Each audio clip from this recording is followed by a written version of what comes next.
so much to everyone who has tuned in to this channel. I truly appreciate you. And if you're new here and you enjoy whispered true crime, please consider subscribing to the channel. I post 2 times a week, on Monday and Thursday at 6 p.m. Eastern Time. I recommend using headphones if you would like to hear the gentle mic brushing. Before we get into tonight's case, please make sure that you are subscribed to the channel. And please leave it a like if you don't mind. Thank you.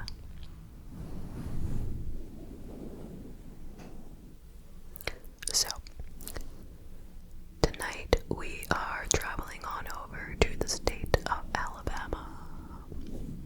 Shout out to all my friends in Alabama. This was the year 2018, and it is the case of Cat West. So, there are 2 main people involved in this case. Cat West and her husband, Jeff West.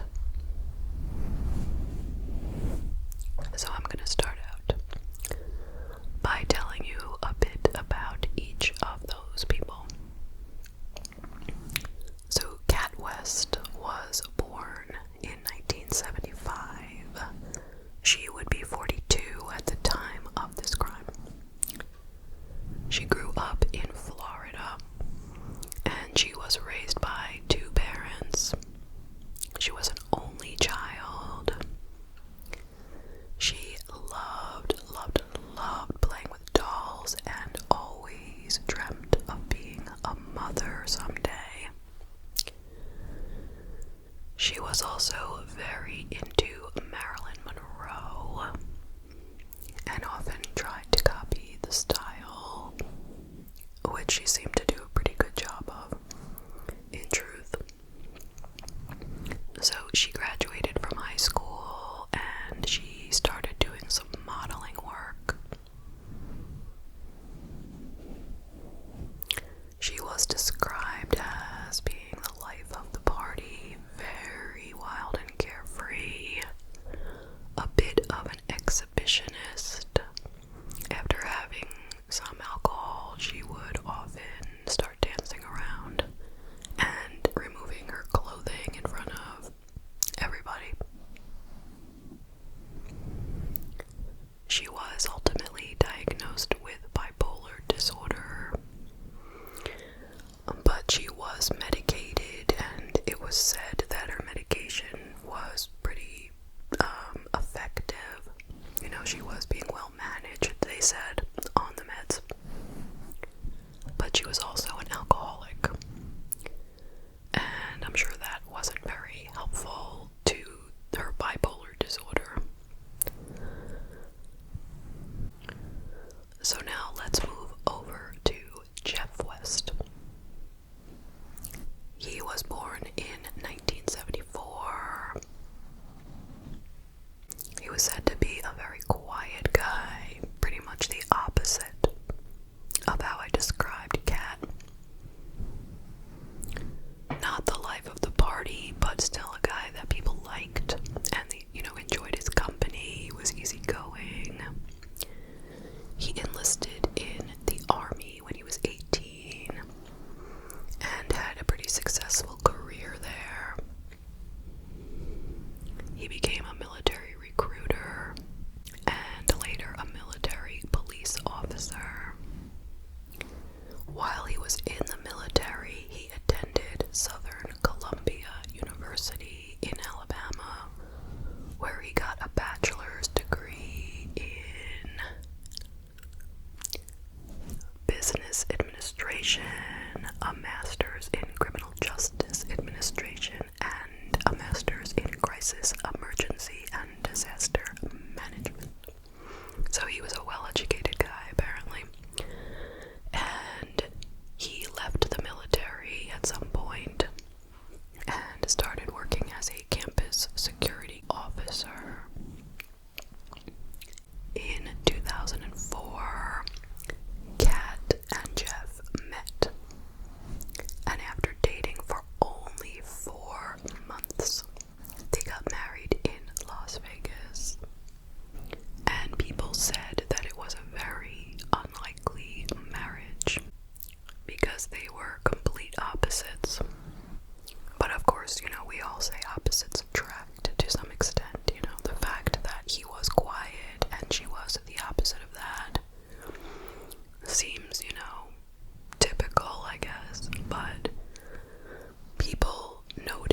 differences in their levels of attractiveness. I'm not judging his looks, this is just what people said.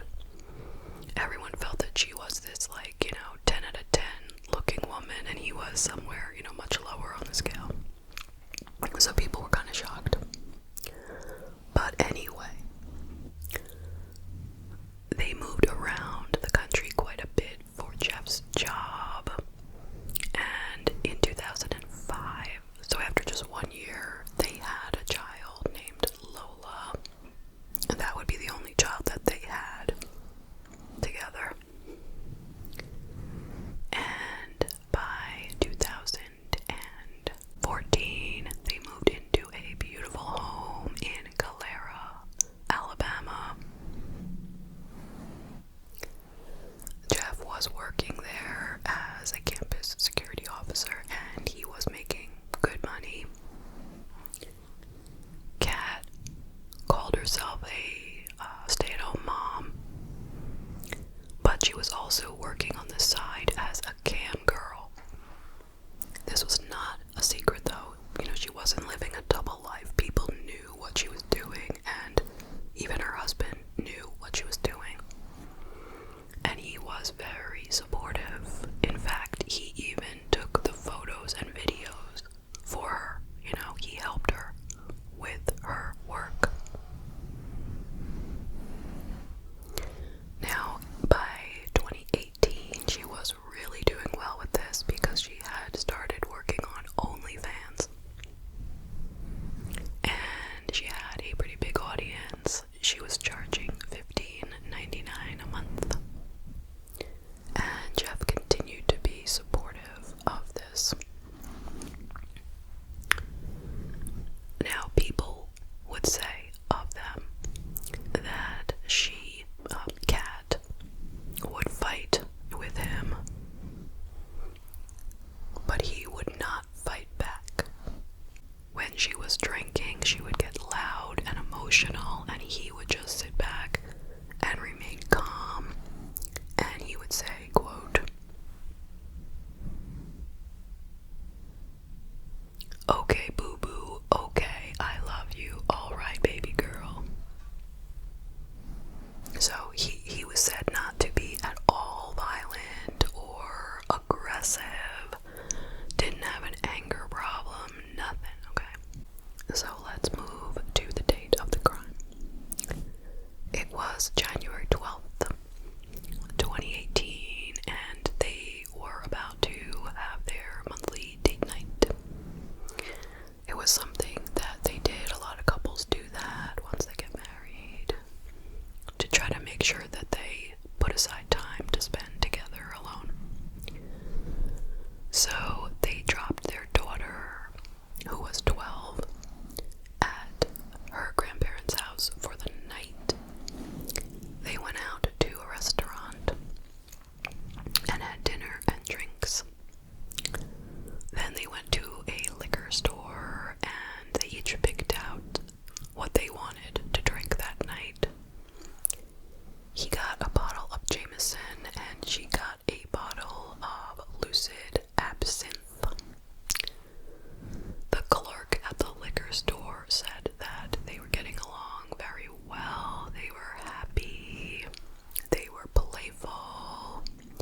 She didn't know what to do. She drove back home to her house and brought her parents back to figure out what to do.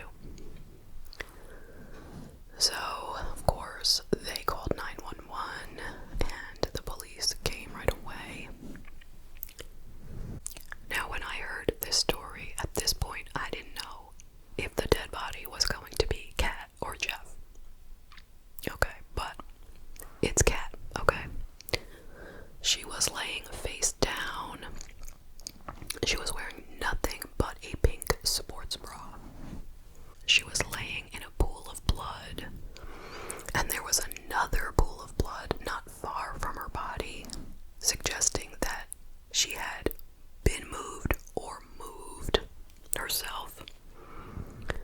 Next to her was her cell phone with the bottle of absinthe laying on top of the cell phone, looking a bit like it had been placed like that. Didn't look like it had just dropped, randomly.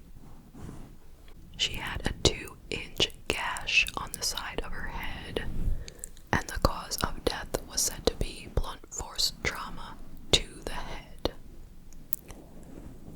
When the police arrived, they found Jeff standing at the doorway, smoking a cigarette, and looking out at them. When they questioned him, he was very cooperative, but there were some things that were odd. Number one, he didn't ask for the details of her death. And he didn't ask to see her body. And he didn't seem overly shocked, but everyone grieves differently. He told the police that he had no idea what could have happened. He didn't do it. He didn't know who did it. Maybe she fell and hit her head. Maybe someone killed her. She has an OnlyFans. People had been making requests the night before.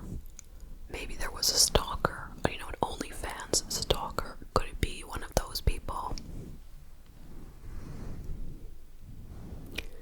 He also said that their marriage was in a very good place. They got along very well. They loved each other. He was supportive of her OnlyFans career. And they had not been fighting the night before. He said he went to sleep at 10:30 while she was still awake, and he woke up that morning to the sounds of his dogs, who were startled by the police.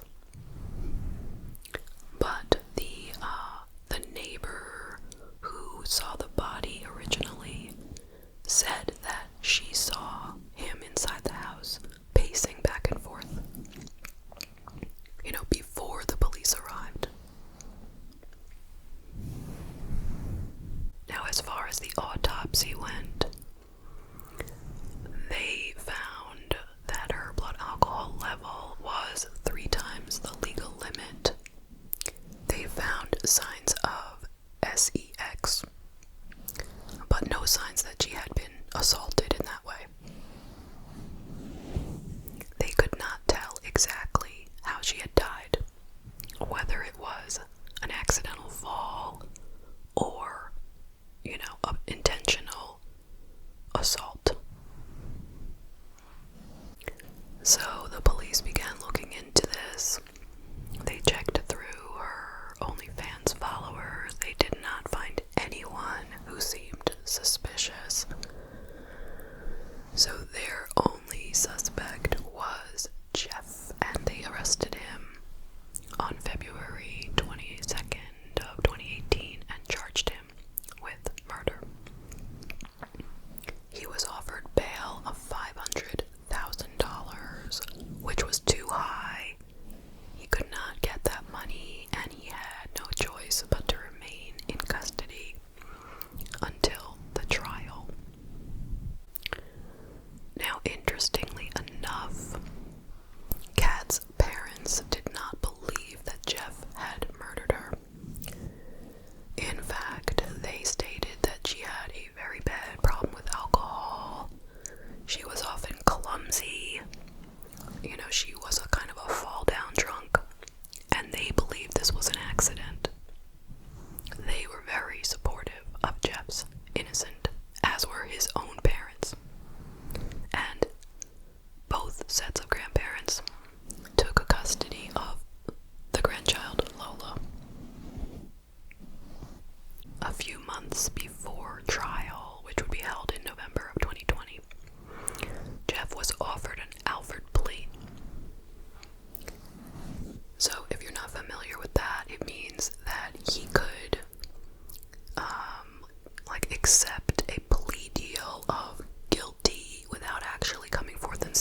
authorities want you," he replied. They said that the text went from erratic to erotic so fast. Now, the defense attorney pointed out that Jeff's calm responses showed that he wasn't guilty. You know, anytime something came up that looked like an argument in their texts, Jeff would respond with, "I love you, I want you, you're sexy," something like that. So what really went on that night? Well, we know they went out for dinner, they bought drinks, they got home, Kat put on lingerie and asked Jeff to photograph her for OnlyFans, which he did. The prosecution suggests that they got into an argument, probably about her social media, and that Jeff took her phone and threw it out the window or out the door, and then she chased after the phone, and then he chased after her and hit her in the head with the bottle, and then moved her body from the grassy area, moved it a little bit onto the curb so it looked like she could have hit her head on the curb. That's what they're saying. But of course we know Jeff said that didn't happen. He went to bed at 10:30. He doesn't know what happened. But both of them had health apps on their phone. Something like a Fitbit, but it's, you know, it's just a health app, kind of counts your steps on your phone. So here's what those apps actually showed. It showed him moving around with his phone until 10 after 11:10 p.m. Then if he puts down the phone, it doesn't, keep track of him anymore, So clearly he put down his phone at that point. He stated he was already asleep by 10:30 though, so that's already weird. Kat's phone stopped moving entirely at 10:54. 16 minutes before Jeff's phone stopped moving. And then they have the information from the door. The front door was connected to an alarm company, so it kept track of when the door was opened and closed. The front door was opened for less than a minute at 10:53. Then it opened again at 1:51 a.m. the next morning, and it was left open until 4:12 a.m. And then the police had arrived at 5 a.m. or a little after 5 a.m. So, what does that say? A few other details that were discussed were the absinthe bottle did have a couple of drops of Kat's blood on the bottom, but there were no glass chips or anything like that in her wound. His fingerprints were found on the bottle in an upside down position, which suggests either that he held it by the neck and hit somebody over the head, possibly using it, or he reached into the bag to pull it out when they bought it. So either of those two things are possible given the way his fingerprints were. Also, his clothing had no traces of blood, DNA, nothing suspicious on his clothing. According to the Alabama Department of Forensic Sciences, the blow to Kat's head was likely not caused by a fall. Instead, whatever delivered the blow had an edge, but it wasn't sharp. Going back to the fact that there were 2 pools of blood and that she had clearly moved,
was this great guy, never angry, never violent, totally accepting of what she was doing with her life, hopeful with it. But yeah, they were both drinking pretty strong stuff, okay? But still, for him to, like, I'm thinking that, okay, this is the scenario that I could see.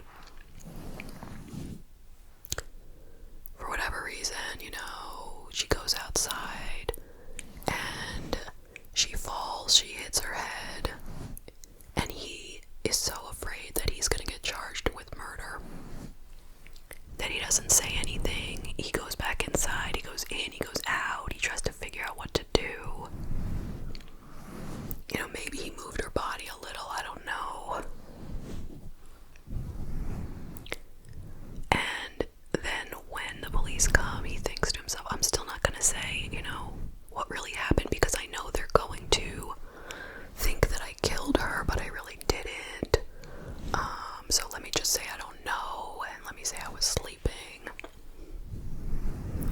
And I feel like that might be how he got into this mess. That he didn't really do it, but he was aware that it happened, and he was just so afraid that he would be charged with it that he didn't say anything. And then once he hadn't said anything, he didn't want to come out with a different story because that would make him look like a liar. I don't know. I mean, this idea that I have is obviously not, you know, the greatest, but this is kind of how I see it. Because how does a guy go from being this nice guy with no temper? How does he turn into a man who kills his wife with a liquor bottle? Like, why? Outside the house, you know? Not even inside the house. I don't know. I really don't know. Also, the fact that her parents still stand by him, that speaks volumes to me. And they say they've seen her, you know, be very clumsy while drinking.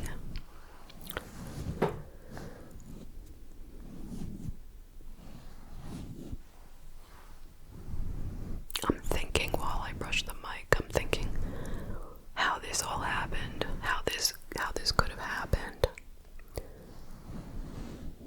Why didn't he take the plea? You know, that's another thing that stands out. He could have been done at that point. They would have let him right out of prison, free. Yeah, his career would be over. Okay, we get it. So, if he had done it, why wouldn't he just leave at that point? You know, be like, I accept the Alford plea, I'm out of here. I don't know. No matter how long I think about it, I don't know. I don't know what to say. I'm just stumped here. So I'm gonna leave it there. But my heart goes out to Kat, to her daughter Lola, to the grandparents and friends. And I don't know, I'm not gonna say if my heart goes out to Jeff because I'm not sure. So I'm not gonna say that. But anyway, thank you so much for joining me today. I hope you found it to be thought-provoking. I look forward to seeing you